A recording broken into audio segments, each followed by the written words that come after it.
18절 오늘 두 군데를 찾아서 읽을 건데요. 사무엘상 23장 15절에서 18절 구약 448쪽에 있습니다. 제가 봉독해 올리겠습니다. 15절에서 18절입니다. 다윗이 사울이 자기의 생명을 빼앗으려고 나온 것을 보았으므로 그가 십광야 수풀에 있었더니 사울의 아들 요나단이 일어나 수풀에 들어가서 다윗에게 이르러 그에게 하나님을 힘있게 의지하게 하였는데 곧 요나단이 그에게 이르기를 두려워하지 말라. 내 아버지 사울의 손이 내게 미치지 못할 것이요 너는 이스라엘 왕이 되고 나는 내 다음이 될 것을 내 아버지 사울도 안다 하니라. 두 사람이 여호와 앞에서 언약하고 다윗은 수풀에 머물고 요나단은 자기 집으로 돌아가니라. 아멘. 우리 하나만 더 찾아보겠습니다. 사무엘 하 23장입니다. 사무엘 하 23장 13절에서 17절입니다. 504쪽에 있습니다.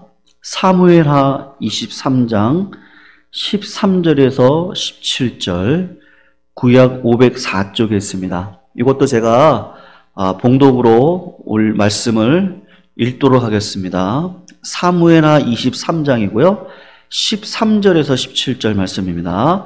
또 30두목 중 세 사람이 곡식 벨 때에 아둘람 굴에 내려가 다윗에게 나아갔는데 때에 블레셋 사람의 한 무리가 르바임 골짜기에 진쳤더라. 그때의 다윗은 산성에 있고 그때의 블레셋 사람의 요새는 베들레헴에 있는지라. 다윗이 소원하여 이르되 베들레헴 성문 곁 우물물을 누가 내게 마시게 할까 하매 세 용사가 블레셋 사람의 진영을 돌파하고 지나가서 블레셋 성문 곁 우물물을 길어가지고 다윗에게로 왔으나 다윗이 마시기를 기뻐하지 아니하고 그 물을 여호와께 부어드리며 17절입니다. 이르되 여호와여 내가 나를 위하여 결단코 이런 일을 하지 아니하리이다. 이는 목숨을 걸고 갔던 사람들의 피가 아니니까 하고 마시기를 즐겨하지 아니하니라. 세 용사가 이런 일을 행하였더라. 아멘. 사랑하는 성도님들, 오늘도 하나님께서 부어주시는 말씀의 은혜, 그 은혜를 사모하고 사모할 때 부어주시는 은혜를 따라 믿음으로 살아갈 수 있는 거룩한 종들이 다 되시기를 주님의 이름으로 축원을 합니다. 오늘 설교 제목은 광야의 위로인데요. 광야의 위로란 제목으로 말씀을 증거하도록 하겠습니다. 성도님들, 제가 오늘 사무엘상 23장 그리고 사무엘하 23장 말씀을 읽었는데 사무엘하 23장의 말씀을 보면요. 다윗이 아둘람 굴에 있었고 거기서 약 한 5km도 안 되는 그일라 구출 사건 속에서 있었던 그 이야기를 오늘 사무엘하 23장 13절에서 17절에 나오는 말씀에 기록을 하고 있습니다. 그러니까 시기적으로 보면 사무엘상이죠. 22장, 23장 그 어간에 있었던 사건을 사무엘하 23장에 기록을 하고 있는데 왜 성경 기자가 이 사건을 이렇게 기록을 하고 있을까? 궁금증이 생깁니다. 여러분, 성경 기자는 사무엘하 23장에 다윗의 통치 기간에 그와 함께했던 용사들의 이름을 기록을 하고 있는데 그의 충성스러웠던 30명의 정예 용사들을 기록을 하고 있습니다. 첫 부분을 보면은 용사 중에 용사인 거죠. 이 용사들 중에 최고의 용사 3명을 기록을 하고 있는데 세 사람의 이름이 등장을 하는데요. 사무엘하 23장 8절에서 12절 말씀, 우리가 봉독했던 말씀 앞구절을 보시면 요새 밧세밧이라고 하는 사람, 엘르아살, 그리고 삼마라는 사람이 등장을 하는데 이들의 용맹무쌍함을 기록하는데 용사 중에 용사입니다. 그리고 18절부터 39절까지 두 번째 목록이 나오는데 아비새에서 시작을 해가지고 마지막 구절을 보면은 밧세바의 남편이었던 우리야까지 용사들을 기록을 하는데 총 몇 명이라 그러면 34명입니다. 그러니까 앞에 있던 3명을 합치면 37명인데 아마도 30명의 정예 용사들 명칭을 그렇게 했던 것 같아요. 이 중에 37명 중에 죽기도 하고 보충되기도 하면서 언제나 30명은 아니었지만 30명의 용사로 불리었던 것 같습니다. 어쨌든 사무엘하 23장을 보면 이 용사들이 다윗에게 바쳤던 충성, 행사가 어떠했는지를 보여주고 있고, 그리고 큰 그림에서 보면 오늘 우리가 읽었던 본문에 다윗이 얼마나 큰 위로를 받았는지 그것을 알 수 있는 내용이기도 하는 것이죠. 여러분, 다윗이 지금 처해 있는 상황이 어떤 상황입니까? 크게 3가지의 단어로 다윗의 지금의 일생을 요약을 할 수 있는데, 첫 번째는 고독입니다. 그리고 두 번째로는 배신이고, 또 한 가지는 향수다. 그렇게 3단어로 다윗의 지금의 삶을 표현을 할 수 있을 것 같아요. 다윗이 아둘람 굴에 돌아오기 전에 있었던 일들 성도님들 기억하시죠? 우리가 수요일마다 사무엘상 말씀을 계속해서 살펴보니까 우리 성도님들 다 기억을 하실 건데, 아둘람 굴에 오기 전에 다윗이 했던 일이 무엇이죠? 사울이 자기를 죽이려고 하니까 기름 부은 자를 내가 죽일 수 없습니다. 그래서 피했던 것이 어떻습니까? 블레셋 땅으로 도망을 갔습니다. 가드라고 하는 지역에 아기스 왕에게 들어갔는데, 들어가서 보니까 가드 땅이잖아요. 가드 땅은 누구의 고향이라 그랬습니까? 골리앗의 고향이라 그랬습니다. 다윗이 젊은 시절 아마 19세에서 21세 사이 그때 골리앗 장군을 때려 눕히잖아요. 그러니까 그 때려 눕혔던 골리앗 장군의 고향이 가드인데, 참 인생이 그런 것 같아요. 도망친 곳이 가드입니다. 가드의 왕 아기스, 그리고 가드에 있는 백성들이 다윗을 보고 뭐라고 합니까? 사울을 향해서는 천천이라 그러고 다윗을 향해서는 만만이라고 했던 자가 여기 있지 않냐? 그리고 우리 골리앗을 죽였던 자가 아니냐? 그래서 다윗이 죽음의 위기에 처했을 때 어떻게 행동을 했습니까? 미친 척을 하죠. 침을 질질 흘리고, 질질 흘리는 그 얼굴을 문 어깃장에다 갖다 대고 비비고, 그렇게 해서 살아나왔습니다. 그리고서는 아둘람 굴로 피했는데 하나님께서 거기서 누구를 붙여주세요? 가족들이 오게 하고 400명의 환난당한 자, 빚진 자, 마음이 원통한 자들이 다윗에게 나와서 다윗을 지도자로 세우잖아요. 여기서 다윗은 하나님의 위로를 받게 되죠. 그래서 시편 34편을 썼다 그렇게 말씀을 드렸습니다. 거기서 여호와의 선하심을 맛보고 알라. 하나님께서, 하나님의 자녀는 절대로 죽이시는 법이 없다. 그거를 삶에서 체험을 하고 환난당하고 빚진 자들, 그들을 향해서 선하신 하나님만 믿고 믿음으로 살아가자고 그렇게 고백을 하면서 나아가는데, 여러분 400명의 사람을 인도해야 되는 지도자로서 지도자들이 그랬습니다. 성도님들, 누구에게 무슨 말을 할 수 없잖아요. 지도자니까 약한 모습을 보일 수 없습니다. 지도자니까 책임감이 있습니다. 지도자니까 더 솔선수범해야 됩니다. 지도자니까 고민이 더 많았을 거예요. 그러니까 지도자 점점 올라가면 올라갈수록 뭐가 생기죠? 말할 사람이 없습니다. 그러니까 아마 고독감이 컸을 거예요. 그런 고독감이 컸을 그 시절에 다윗이 두 번째로 하나님께 경험하는, 하나님께서 훈련시키는 게 뭐죠? 이 배신을 당하게 하지 않습니까? 그 힘들고 어려운 상황에서 언약의 땅으로 돌아갔어요. 돌아갔을 때 사울이 자기를 죽이려고 하는 걸 압니다. 그런데 내가 있던 곳에서 한 3km, 5km도 떨어지지 않는 그일라라고 하는 그 성에 블레셋 백성들이 와서 침략을 한다고 합니다.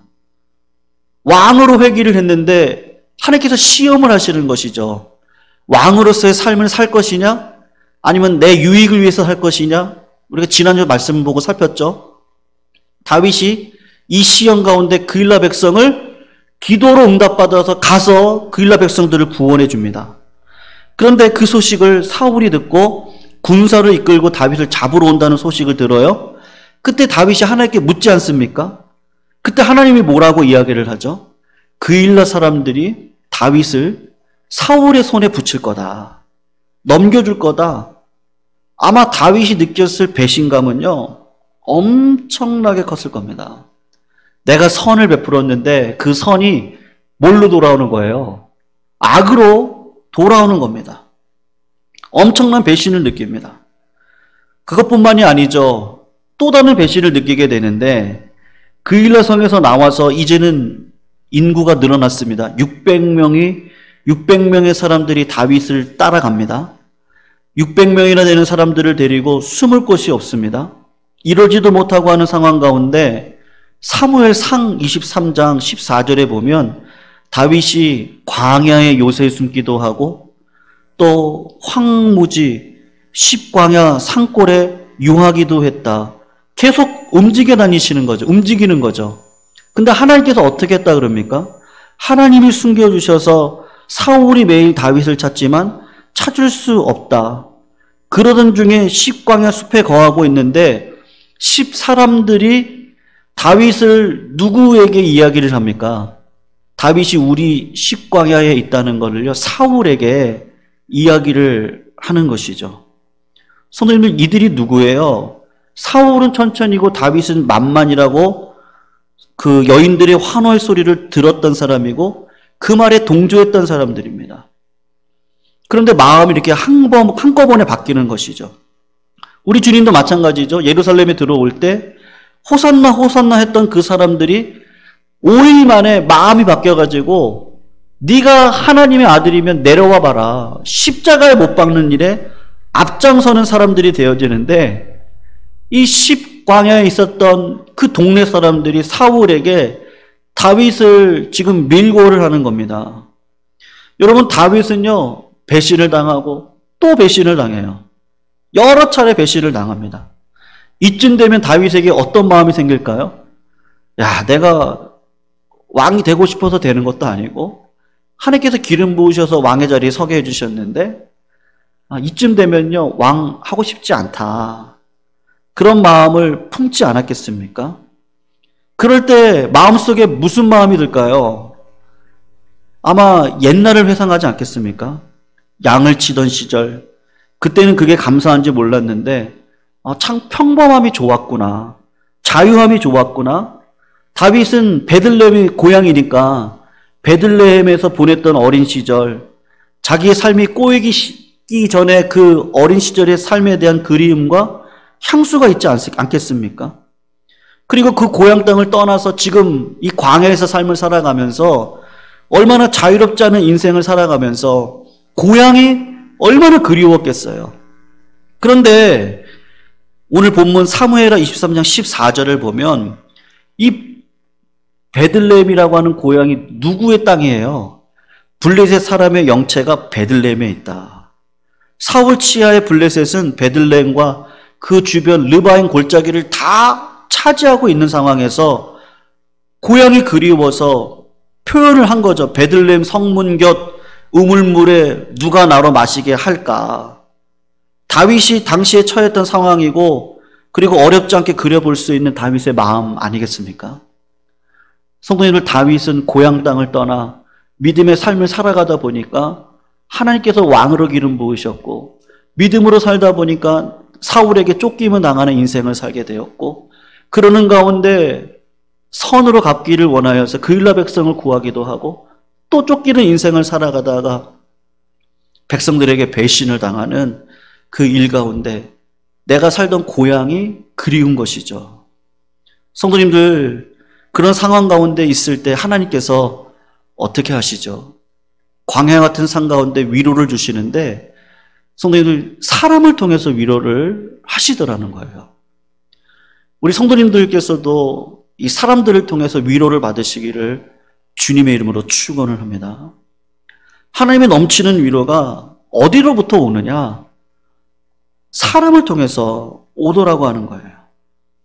여러분, 사무엘상 23장 우리가 읽었던 본문인데 15절에서 18절을 보시면 먼저 하신 일이 뭡니까? 요나단을 만나게 하시죠. 요나단을요, 십황무지 수풀에서 만난 일이 어느 사이에서 일어난 일이에요? 그일라 백성들이 다윗을 배신했을 때 그리고 10사람들이 다윗을 배신했던 그 사이에서 일어난 일인데 하나님의 위로가 얼마나 적절해요. 다윗의 마음이 상하지 않도록 배려를 하는데 사랑하는 친구 요나단을 만나게 하는 겁니다. 요나단이 만나가지고 다윗에게 어떤 위로를 하죠? 하나님을 힘있게 의지할 수 있도록 하는데 뭐라고 얘기를 합니까? 두려워 마. 다윗아, 내 아버지 사울이 너를 찾지도 못할 거고 행하지도 못할 거야. 그리고 너는 이스라엘의 왕이 될 걸 내가 알아. 너 다음이 나라는 것도 알고 우리 아버지도 그 사실을 알고 있어. 그 이야기를 다윗에게 해주는 거죠. 힘있게 하나님을 의지할 수 있도록 요나단이 다윗을 만나서 그 상한 마음을 위로를 해주는 것입니다. 여러분, 때로 우리는요, 이런 사람들이 필요합니다. 그리고 어떻게 또 위로를 하죠? 우리가 두 번째 읽었던 사무엘하 23장, 새 용사의 이야기를 통해서 하나님께서 다윗을 위로해 주는데 다윗이 그냥 혼잣말로 한 걸 거예요. 힘들고 어렵잖아요. 배신을 당하잖아요. 고독하잖아요. 그래서 사람이 고독하면요, 고향이 그립잖아요. 그래서 내 고향, 이 베들레헴, 성문 곁 우물물을 누가 나로 마시게 할까? 다윗의 고독감 그리고 배신의 사건으로 인한 인생의 비애감에 젖어서 향수에 젖어 그런 말을 했을 거예요. 백성들을 향한 명령도 아니었을 거고 교묘한 부탁도 아닐 겁니다. 그런데 어떤 일이 일어났습니까? 다윗의 세 용사가 자기들의 주군의 말을 듣고 그 물을 주군께 바치기 위해서 자기들의 생명을 돌아보지 않고 베들레헴까지 갑니다. 아들람굴에서 베들레헴까지는요, 한 20km가 되는 거리예요. 거기에 가서 그냥 몰래 물을 떠오는 것도 아니고 전쟁을 합니다. 목숨을 내어놓습니다. 전투를 합니다. 다행히 죽지 않고 무사히 다윗, 주군이 마시고 싶어하는 우물물을 길어왔습니다. 대단한 용사죠. 그들의 용맹이 대단한데, 충성심이 대단한데 그들이 봤던 게 뭐예요? 다윗의 마음을 보았던 거죠. 다윗이 얼마나 고독할까? 다윗이 그 배신 가운데 가지고 있는 생각이 무엇일까? 그리고 고향을 향한 그 마음을 들었을 때 이들의 마음 가운데 다윗이 어떤 마음인가를 읽었던 것이죠. 그리고 목숨을 아깝지 않게 여기고 가서 물을 구해왔던 것이었습니다. 여러분, 다윗이 그 우물물을 받았을 때 심정이 어떻겠습니까? 자기의 사랑하는 용사들이 자기를 부인하고 철저하게 이타적이죠. 주군입니다. 내가 섬기는 왕을 위해서 충성심을 보였습니다. 아마 제가 다윗이어도요, 엄청난 위로가 되었을 거예요. 어떤 마음을 가졌을까? 그렇지, 내가 이들의 왕이지. 내가 정말 자랑스럽다, 영광스럽다. 하나님께서 나를 이들의 왕으로 세운 게 정말로 자랑스럽다. 그런 마음을 분명히 가졌을 거예요. 그런데 성경은 유감스럽게도 이 세 용사의 이름을 기록하고 있지 않지만 중요한 게 뭡니까? 성경 기자가 잊어버려서가 아니라 의도적으로 다윗의 왕정 마지막 기록에 이 과거의 한 사건을 일부러 기록을 해놓았는데, 이러한 자들의 충성이 아니었으면요, 돕는 자들이 아니었다고 한다면 다윗의 왕정이 세워질 수 있었겠습니까? 그렇지 않다는 것이죠. 하나님께서 이러한 자들을 붙여주시더라는 거예요. 하나님을 사랑하는 자, 그 뜻대로 부르심을 입은 모든 자들에게 합력하여 선을 이루는 일꾼들을 붙여주시더라. 그렇게 해서 하나님의 나라가 세워가더라. 그것을 보여주시는 것이죠. 여러분, 이것은 교회의 모든 관계의 모범이기도 합니다. 우리와 예수 그리스도의 관계의 모범이기도 하지만 신자와 신자 간의 모범이기도 하는 것이죠. 여러분, 우리 주님께서는 뭐라고 말씀하셨습니까? 이 말씀을 우리가 잊지 말아야 되는데, 친구를 위하여 자기 목숨을 버리면 이에서 더 큰 사랑이 없다. 제자들에게 말씀하세요. 바울 사도는 뭐라고 이야기를 하죠? 오직 겸손한 마음으로 각각 자기보다 어떻게 하라고요? 남을 낮게 여기라고 그랬습니다. 사도 요한은 뭐라 그래요? 그가 우리를 위하여 목숨을 버리셨으니 우리가 이로써 사랑을 알고 우리도 형제를 위하여 목숨을 버리는 게 마땅하다. 마땅하다고 말씀을 합니다. 마찬가지입니다. 그들은 단지 왕을 위해서 충성을 한 게 아니라 이런 관계를 통해서 다윗의 나라가 세워지는 기초가 되었다고 성경이 증거를 하죠. 교회도 마찬가지죠. 우리가 누구 때문에 여기까지 왔습니까? 누구 때문에 우리가 예배자였습니까? 예수 그리스도의 그 죽으심이죠. 그 죽으심으로 베들레헴에 있는 물을 떠다가 다윗에게 준 것처럼 그 성령의 그 강수의 물을 우리 주님이 우리들에게 갖다 주셨죠. 우리가 그 물을 마셨습니다. 은혜를 경험하자니까 똑같습니다. 우리가 다윗의 새 용사처럼 똑같이 예수 그리스도처럼 똑같이 내 삶을 우리의 형제들 자매들을 위해서 나를 부인하고 십자가를 지는 인생길을 걸어가야 되는 것을 말씀하시는 것이죠. 은혜를 경험한 사람들이 서로가 서로를 위해서 목숨을 돌보지 않고 충성하고 헌신하는 것이 교회다. 오늘 본문은 그것을 우리들에게 말씀해 주시는 것이죠.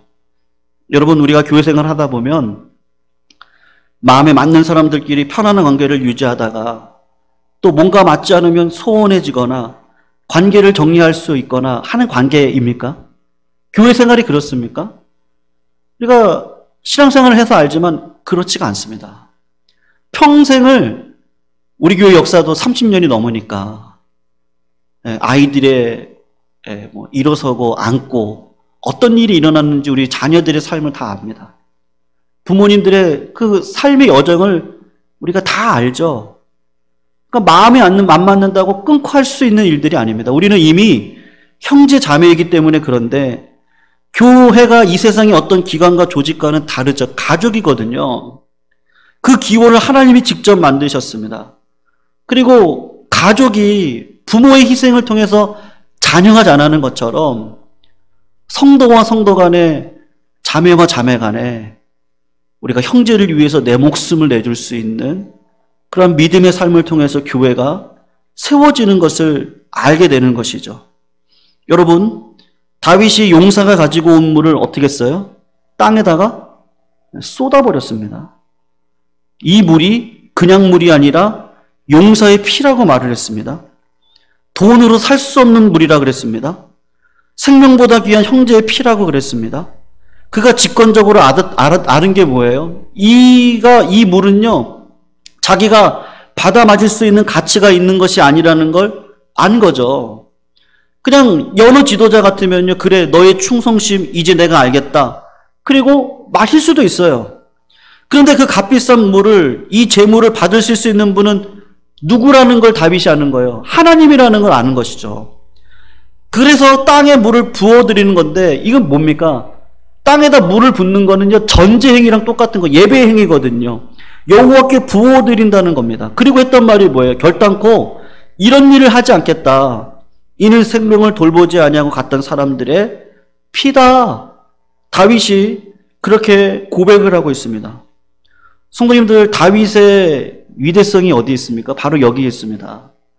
다윗은 자신과 하나님을 구별할 줄 아는 사람이었어요.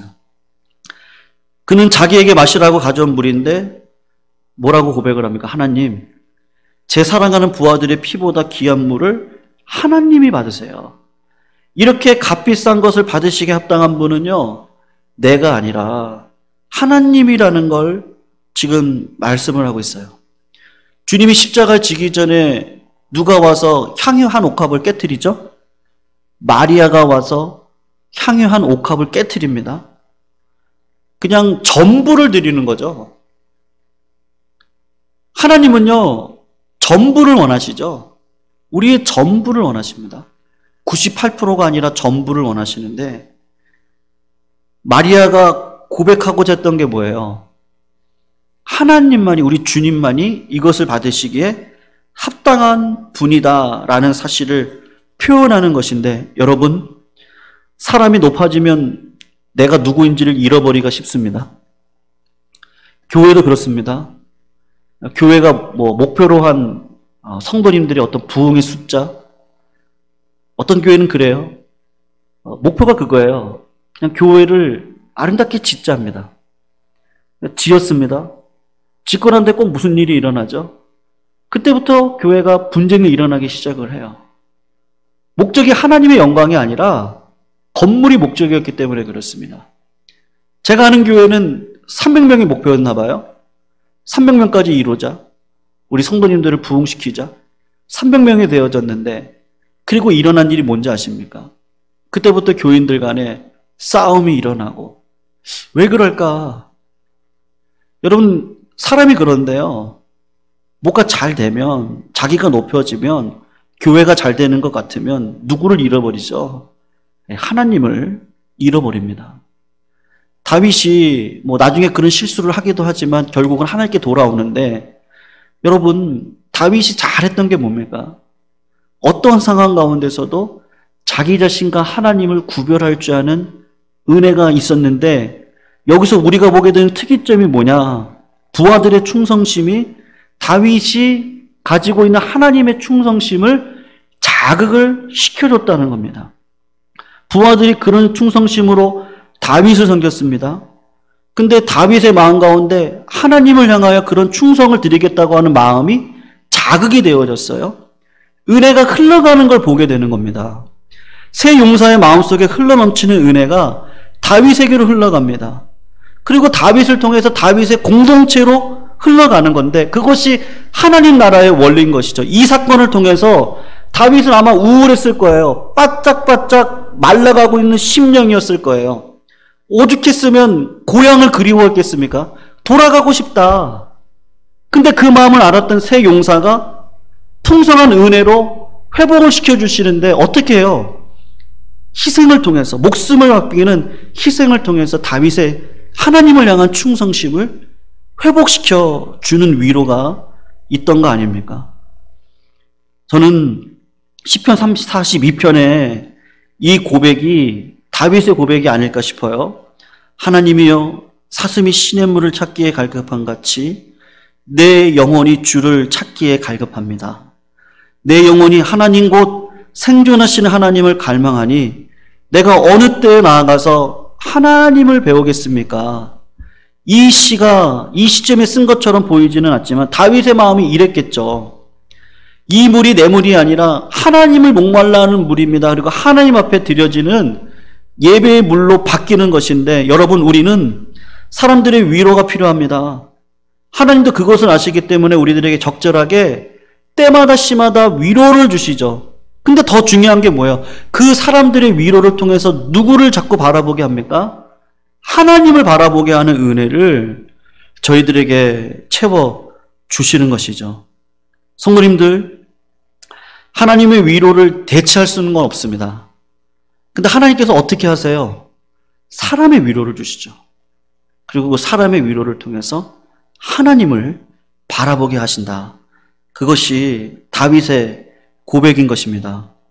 여러분, 하나님께서는 여러분과 제가 지쳐있을 때 적절하게 우리를 위로해 주시는 하나님이라는 걸 잊지 마시기를요, 주님의 이름으로 축원을 합니다. 엘리야가 사역에 지쳤을 때 하나님께서 어떻게 하시죠? 그에게 빵과 떡과 물을 주시죠. 그리고 그 떡을 힘입어서 엘리야가 어디로 갑니까? 시내산을 향해서 40주야를 가죠. 가서 어떤 일이 벌어지죠? 하나님의 음성을 듣는 일이 벌어지죠. 이사야 선지자가 불름받아서 했던 일이 뭡니까? 내 백성들을 위로해라. 여러분, 사도 바울은요, 기독교계에 이단합니다. 기독교 안으로 들어올 수 없는 사람이었잖아요. 그는 유대인 중에 유대인이고 바리새인 중에 바리새인이었어요. 그의 전적으로 보면요, 기독교인들을 핍박하고 죽였던 자가 사울입니다. 근데 이 자가 예수 믿고 변화되어졌을 때 기독교 안으로 들어올 수 있도록 이끌어줬던 자가 누구죠? 바나바입니다. 바나바가 아니었으면요, 사울은 없었습니다. 오늘 새 용사를 통해서 다윗이 다윗 되게 했던 것처럼 바나바를 통해서 사도 바울을 이끌어 가시죠.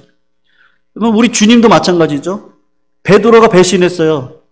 제자들이 다 주님을 떠났습니다. 근데 주님은 부활하시고 난 다음에 어떻게 하십니까?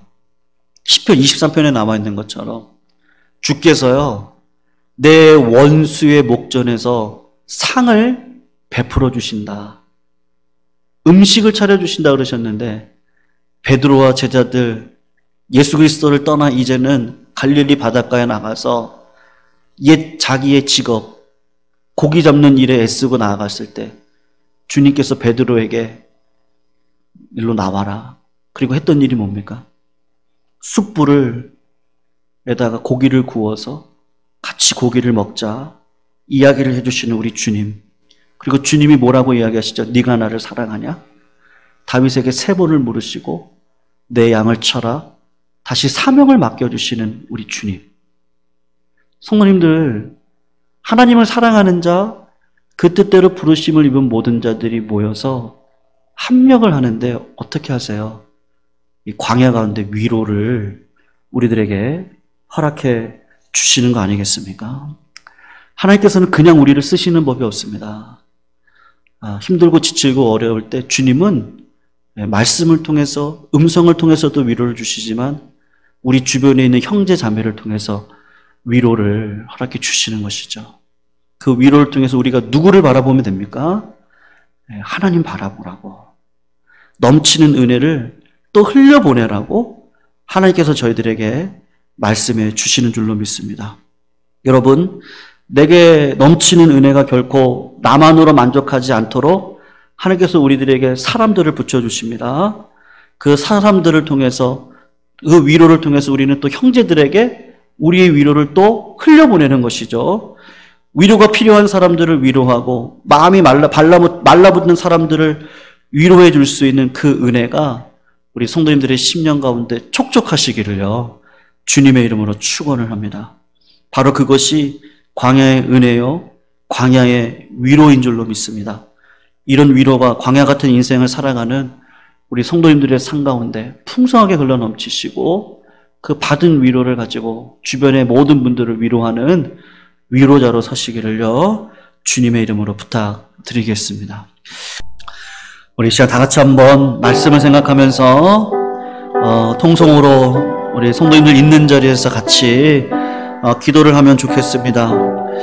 우리 사도 바울이 믿음으로 인하여서 많은 환난과 고통 가운데 있는 성도님들을 향해서 모든 위로의 하나님이 너희들을 위로하실 거다 말씀을 하셨습니다.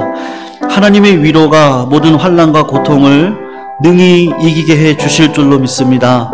코로나19로 인해서 우리 어려움 가운데 있는 우리 모든 성도님들을 하나님께서 위로해 주실 줄로 믿습니다. 근데 그냥 위로만 해주시는 것이 아니라 우리 주변에 있는 형제들을 통해서 위로하십니다. 그 위로의 역사들을 우리가 경험하면서 걸어가게 하십니다. 그 위로를 받는 저희들이 또 위로가 필요한 사람들에게 위로하고 마음이 메말라붙은 사람들에게 은혜를 촉촉히 적실 수 있는 그 강수와 같은 성령의 은혜가 우리들 가운데 아버지 하나님 충만함으로 드러날 수 있도록 인도해달라고 우리 한번 기도하면 좋겠습니다. 위로자가 되게 해주십시오. 위로의 백성이 되게 해주십시오. 메말른 자들에게 위로하는 백성으로 설 수 있는 은혜를 저희들에게 더하여 주십시오. 광야의 길을 걸어가는 다윗과 같은 성도님들을 위로할 수 있는 우리 모든 자들이 될 수 있도록 인도해달라고 이 시간 같이 한번 기도해 주시고요. 더불어서 기도할 때 우리 예강교회가 그런 위로의 자리가 되었으면 좋겠습니다. 이 도심 속에서 만민이 기도하는 자리가 되게 해주셔서 누구든지 와서 기도할 때 하나님의 음성을 듣고 위로를 받는 자리, 또 기쁨을 얻는 자리가 될 수 있도록 우리 예광의 재단을 하나님 기름 부어주셔서 우리 교회를 통하여서 시대적으로 위로하는 사역들을 감당할 수 있는 아름다운 교회로 설 수 있도록 인도해달라고 우리 시간 우리 두 가지를 놓고 같이 한번 통성으로 우리 성도님들이 있는 자리에서 같이 기도하고 오늘 감사 헌금을 위해서 제가 한번 기도하고 그리고 주기도문으로 오늘 수요 예배를 마치도록 하겠습니다. 우리 같이 한번 통성으로 하나님 앞에 기도 올려드리겠습니다. 사랑의 하나님, 감사함을 올려드립니다. 다윗이 얼마나 고독하고 얼마나 외로웠고 배신의 상황 속에서도 하나님의 뜻을 쫓아가는 것이 얼마나 힘들고 갈등하는 관계 속에 있었겠습니까? 그 힘든 어려운 삶 속에서 고향을 바라보는 향수 가운데 더져 있을 때 주변에 있는 세 용사들을 통하여서 아버지 하나님 다윗의 마음을 회복케 하고 회복된 마음을 통해서 하나님의 나라와 영광을 위해 다시 한번 힘을 쓰고 애쓰며 걸어갈 수 있는 그 길을 인도했던 것처럼 하나님 예수 그리스도의 십자가의 능력이 우리들을 불러서 하나님의 자녀 삼아주실 뿐만 아니라 주의 몸된 교회를 섬기며 하나님의 자녀의 인생을 걸어가게 하셨던 것처럼 바나바가 사울을 일으켜서 하나님의 이방의 빛에 사도로 세웠던 것처럼 우리 주님이 하나님 배신했던 베드로와 그의 제자들을 찾아가 내 양을 먹여라, 내 양을 먹여라. 그들을 어떤 숯불로 구운 아버지 고기로 위로하시고 힘을 내게 해주셨던 것처럼 아버지 하나님 마음에 낙심이 되어져 하나님 나를 죽여달라고 고백했던 엘리야에게 떡과 물을 먹이고 신의 산에 가서 하나님의 음성을 듣고 하나님의 사명자를 기름 붓는 비전의 삶을 살아가게 하셨던 것처럼 하나님 우리들에게도 동일한 예수님의 삶을 닮아가기를 원합니다. 하나님 우리 주변에 아버지 하나님 죽어가는 자들, 낙심하는 자들을 보게 하는 눈이 열리게 해주십시오.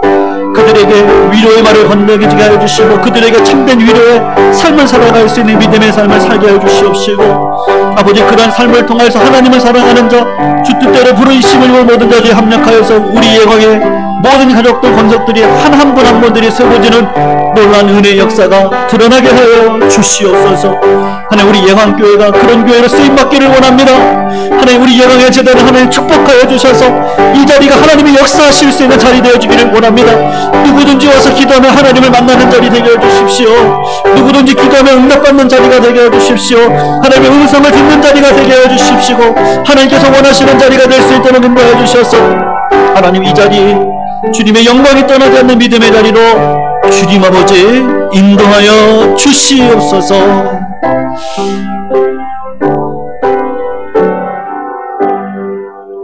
사랑의 하나님 감사합니다. 주님의 은혜가 아니면 살아갈 수 없는 저희들임을 압니다. 하나님 이 자리에 내가 어떻게 섰습니까? 하나님께서 원하시고 또 하나님께서 기뻐하시는 조력자들을 통하여서 아버지 이 자리에 세워주셨고 우리 모두를 하나님의 자녀라 부를 수 있는 자리에 세워주신 줄로 압니다. 하나님 지금까지 받은 은혜와 위로를 통하여 저희들 이 자리까지 세워주셨사오니 동일한 인생을 걸어가기를 원합니다. 예수 그리스도께서 베드로를 세웠던 것처럼 죽어가는 자들을 세웠던 것처럼 죄악 가운데 아버지 죽을 수밖에 없는 백성들을 이방의 빛으로 세웠던 것처럼 우리에게도 동일한 주님의 길을 걸어갈 수 있는 아버지 하나님 진정한 위로자의 삶을 살아갈 수 있도록 인도하여 주셔서 하나님 우리들의 어두운 눈을 열어주십시오. 막혔던 길을 열어주셔서 우리 주변에 죽어가는 백성들을 보게 해주시고 그들을 향하여서 복음의 능력을 전달할 수 있는 십자가의 전달자로 설 수 있도록 우리 모두를 인도하여 주셔서 하나님 다윗과 같은 인생, 예수 그리스도와 같은 인생, 바나바와 같은 인생을 걸어갈 수 있도록 주님 아버지 은혜 가운데 세워주십시오. 특별히 요나단과 같이 다윗의 주변에 있는 새 용사와 같이 믿음의 자리에 언제든지 나를 부인하고 십자가의 길을 걸어갈 수 있는 자들 되게 해주셔서 그들로 인하여 다윗이 세워지고 교회가 아름답게 세워졌던 것처럼 우리 모두가 그런 믿음의 길을 걷게 하여 주시옵소서. 하나님 우리 예광의 모든 성도님들 붙들어 주시고 우리 이 예광의 자리가 하나님 기름 부어주시는 자리인 줄로 압니다. 많은 30여 년의 기간 동안 수많은 백성들이 하나님 앞에 부르짖던 자리, 응답받았던 자리인데 이 자리가 아버지 100년, 200년 주님께서 기름 부어주시는 자리로 기도가 멈추지 않는 자리 되게 해주시고 하나님의 영광이 흘러넘칠 수 있는 자리 되게 해주시고 주님의 축복의 근원되는 자리 될 수 있도록 주님 은혜 위에 은혜를 더하여 주시옵소서. 오늘도 하나님을 기억하고 삶에 주신 풍족함 속에 아버지 하나님 기도 응답 가운데 하나님을 잊지 아니하고 드려진 감사와 예물 가운데 하나님 기름 부어주셔서 드려진 손길 위에 하나님께서 기름 부어주셔서 건강을 잃지 않도록 주님께서 인도하시고 피곤치 않도록 인도해 주시옵시고 오고 가는 길을 안전으로 지켜 보호해 주시옵시고 날마다 은혜 가운데 세워주시옵시고 그 가정이 믿음의 가정, 복된 가정 되게 해 주시옵시고 우리 성도님들의 모든 가정도 동일한 은혜 가운데 역사하여 주시옵소서. 이 모든 말씀 우리를 구원하신 예수 그리스도의 이름으로 간절히 기도 올려드리옵나이다. 아멘. 우리 주기도문으로 오늘 수요 예배는 마치도록 하겠습니다.